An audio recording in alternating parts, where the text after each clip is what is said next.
बिस्मिल्लाहिर्रहमानिर्रहीम, अस्सलाम वालेकुम। मेरा नाम सैयद फैसल शकील है।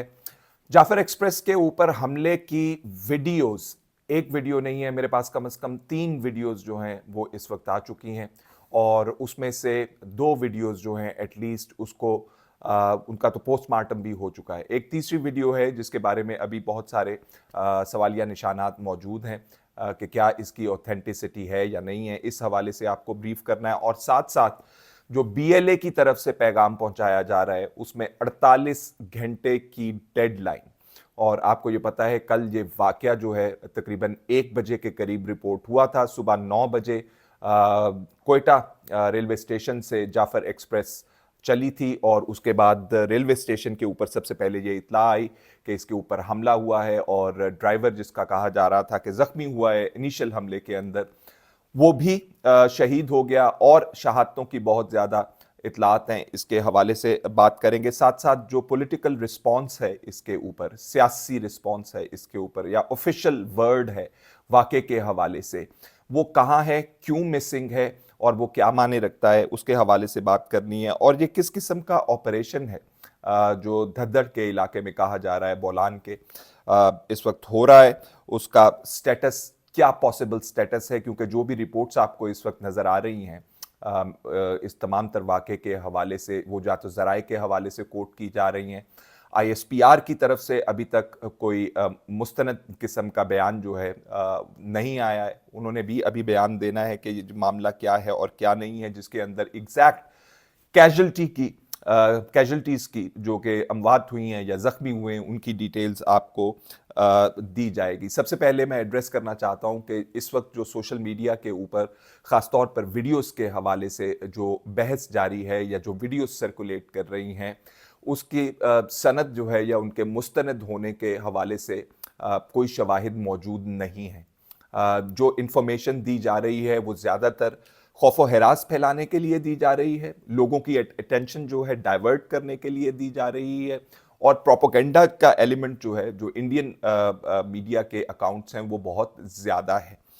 इसलिए मैं कह रहा था कि यहाँ पे कोई मुस्तनद किस्म की स्टेटमेंट जो है आपको नज़र नहीं आती है जिसमें हुकूमत जो है गाहे बगाहे आपको इंफॉर्मेशन दे रही हो। तो जो आपको सीन्स नज़र आते हैं, जो आपको वीडियोस या लोगों की तरफ से आपको व्हाट्सएप ग्रुप के ऊपर जो मैसेजेस नज़र आते हैं वो ज़्यादातर प्रोपोगेंडे की सूरत में है। और इस वक्त ज़रूरत इस चीज़ की है कि सरकारी तौर पर हालात को जो है वो क्लियर किया जाए ताकि इसके ऊपर जो बादल छटे हुए हैं और उन बादलों के नीचे जो इस वक्त प्रोपोगेंडा किया जा रहा है उसकी नफ़ी की जा सके। ये मैं आपको बता सकता हूं कि जो मिलिटेंट्स की तरफ से मुख्तलिफ सूरतों के अंदर इंफॉर्मेशन आ रही है उसके अंदर एक 48 घंटे की डेडलाइन का जिक्र किया गया है और वो 48 घंटे की डेडलाइन जो है प्रिजनर एक्सचेंज के लिए दी गई है। एक तो जब आप भी किसी हमले की या वाक़े की बात करते हैं तो उसका कोई ना कोई मसरफ़ होता है और पाकिस्तान के अंदर जो इस वक्त कैंपेन जारी है जिसमें आपकी तमाम तर खैबर पख्तूनख्वा के इलाकों से लेकर बलूचिस्तान के इलाके तक शामिल हो गए हैं, उसमें प्राइमरी जो कंसर्न है वो यही है पाकिस्तान के अंदर दहशत फैलाई जाए, पाकिस्तान के इस्तेहकाम को नुकसान पहुंचाया जाए। लेकिन इस ऑपरेशन के अंदर जो ख़ास बात की जा रही है उसमें ये कहा जा रहा है कि 100 के करीब सिक्योरिटी पर्सोनल जो हैं इस ट्रेन में सफ़र कर रहे थे जिनका ताल्लुक पाक फ़ौज से था और बाकायदा लिस्ट मौजूद है। ये लिस्ट मेरे पास कल भी आई थी और ये लिस्ट मेरे पास आज भी मौजूद है और हमारे कुछ दोस्तों ने इसको बाकायदा तौर पर इसके जो डिटेल्स हैं वो सोशल मीडिया के ऊपर रिलीज़ भी करती हैं। मैंने कल भी कुछ मालूमात के हवाले से कहा था कि मैं रिलीज़ नहीं करूंगा, मैं आज भी वो मालूमात रिलीज़ इसलिए नहीं करूंगा क्योंकि जब तक ऑफिशियल वर्ड ना आपके पास आ जाए तो जो इंफॉर्मेशन आप दे रहे हैं वो ज़्यादातर प्रोपेगेंडे की सूरत में आएगा, मैल इन्फॉर्मेशन की सूरत में होगा, डिसइंफॉर्मेशन की सूरत में होगा। तो I am holding it back. लेकिन ये बात वाज़ेह हो चुकी है कि इस वक्त जो ऑपरेशन है वो परसूट की सूरत में किया जा रहा होगा क्योंकि जब जाफर एक्सप्रेस के ऊपर हमला हुआ उस वक्त के दौरान और ऑपरेशन शुरू होने के दरमियान इन दहशतगर्दों के पास बहुत ज़्यादा वक्त मौजूद था कि जो वो अपना हदफ है उसको पूरा कर सकें, जिसके अंदर मुताद्दिद अब जो लोग छोड़े गए हैं उनसे ये इंफॉर्मेशन सामने आ गई है कि कुछ लोगों को उन्होंने रिलीज भी कर दिया। जो एनकाउंटर या जो ऑपरेशन या जो लड़ाई हुई है वो कहां पे हुई है, अभी तक इस हवाले से कोई स्पॉट का इंडिकेट नहीं किया गया कि यहां पे क्लैश हुआ, यहां से लोगों को छुड़वाया गया और यहां से लोगों को छुड़वा के उनको बाजियाब करवाया गया। इस हवाले से इंफॉर्मेशन अभी बहुत ज्यादा मिसिंग है। तो अब जो बताया जा रहा है वो जो काफी ज्यादा सोर्सेस से बात सामने आ रही है कि इन लोगों ने, जो लोग ज्यादातर को तकरीबन 225 215 के करीब 212 के करीब ये लोग कह रहे हैं कि जी हमने जो है वो यरगमाल बनाए हुए हैं और मुख्तलिफ टोलियों की सूरत में मुख्तलिफ अतराफ में उनको ट्रैवल करवाया जा रहा है, जिसके अंदर और बहुत सारी डिटेल जो है वो आपने सुन रखी होगी, मैं उसमें नहीं जाऊंगा। लेकिन मैं just to give you the complexity of the operation itself कि इस वक्त कितना मुश्किल ऑपरेशन ये है, उसको मुकम्मल करने के लिए कितना रिसोर्स आपको चाहिए होगा।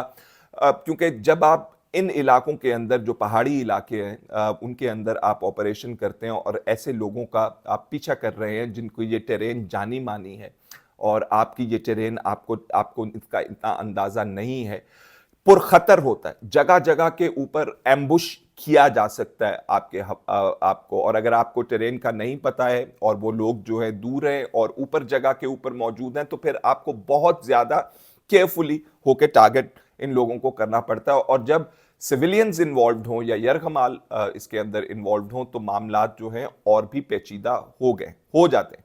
तो इनके पास काफी टाइम था एग्जीक्यूट करने के लिए अपना प्लान, जो इन्होंने अपना प्लान जो है वो एग्जीक्यूट किया है। और अब जो 48 घंटे वाली मैं बात कर रहा था उसके ऊपर किस किस्म के प्रिजनर्स हैं जिनकी रिलीज के ऊपर बात चल रही है, इसके हवाले से मजीद कोई इंफॉर्मेशन नहीं है। और जैसे मैं कह रहा था कि पॉलिटिकल रिस्पांस जो है वो लैक कर रहा है, तो या लोगों तक नहीं पहुंचाया जा रहा, उसमें एक बहुत बड़ा एलिमेंट जो है वो बलूचिस्तान की सियासी जमातें हैं, वो बलूचिस्तान के ऐसे अफराद हैं जिनको दोनों तरफ से एतमाद हासिल है, जिनको हुकूमत की तरफ से भी एतमाद हासिल हो, जिनको सिक्योरिटी फोर्सेस की तरफ से भी एतमाद हासिल हो और जिन पर मिलिटेंट्स का भी एतमाद हो।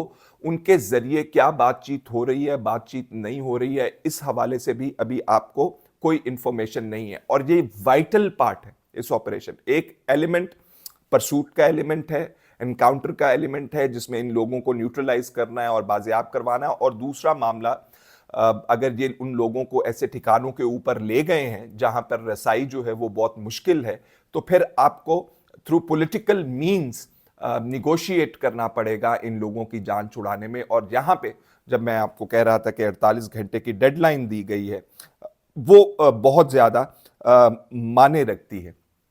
अगेन मुझे महसूस ऐसे होता है कि ये ऑपरेशन के अंदर अभी काफ़ी सारे मराहिल जो हैं वो मौजूद हैं। ऑल्दो कुछ लोग कह रहे हैं कि ये ऑपरेशन को शायद जल्दी मुकम्मल कर लिया जाएगा और मुकम्मल करके जो है शायद आज ही किसी किस्म की अनाउंसमेंट सामने आएगी।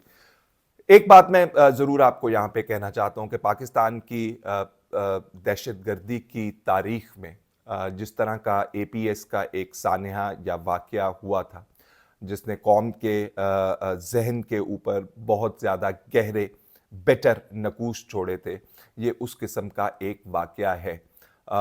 तो you can expect the unexpected casualties, जिसके हवाले से आपने मुख्तलिफ रिपोर्ट्स के अंदर ताबूतों के हवाले से भी खबरें सुन ली होंगी, मच जो हैं पहुँचाए जा रहे हैं, वो होगा। तो इस वक्त ज़रूरत जो है वो हिम्मत की है, हौसले की है और बड़े बड़े फैसले लेने की है। और ये बड़े बड़े फैसले जहाँ पे मैं पॉलिटिकल रिस्पांस की बात करता हूँ, वहाँ से ये फैसले आने चाहिए, वहाँ से ये कदम बढ़ाने चाहिए। लेकिन अभी तक हमारे पास इस हवाले से कोई इंफॉर्मेशन नहीं आ रही है। Last but not the least, जो ये हमला किया गया है, ये बदतरीन एक कदम उठाया गया है। और जब आप मुज़ाहमत कर रहे होते हैं, जब आप स्ट्रगल कर रहे होते हैं, तो उसमें आपके अहदाफ को पूरा करने के लिए आप नंबर ऑफ स्टेप्स उठाते हैं, जिसमें बातचीत का दरवाज़ा हमेशा के लिए खुला होता है। लेकिन ये वो दरवाज़ा नहीं, ये वो दरवाज़ा है जो आपने अडॉप्ट किया, जिससे चीज़ें ज़्यादा ख़राब होती हैं, जिससे मामलात ज़्यादा बिगड़ते हैं, बेहतरी की तरफ नहीं जाते। तो ये इस दरवाज़े से कदम उठाया गया है। अल्लाह ताला हम तमाम लोगों को, पाकिस्तान के लोगों को अपने हिफ्ज़ व अमान में रखे, और जो लोग भटक चुके हैं और जो लोग इस प्रोसेस के अंदर एतमाद खो चुके हैं, उनको हिदायत अता फ़रमाएँ कि मामलात को बेहतर तरीके से निपटाएँ। फ़िलहाल इतना ही, इजाज़त दीजिए। अल्लाह हाफ़िज़।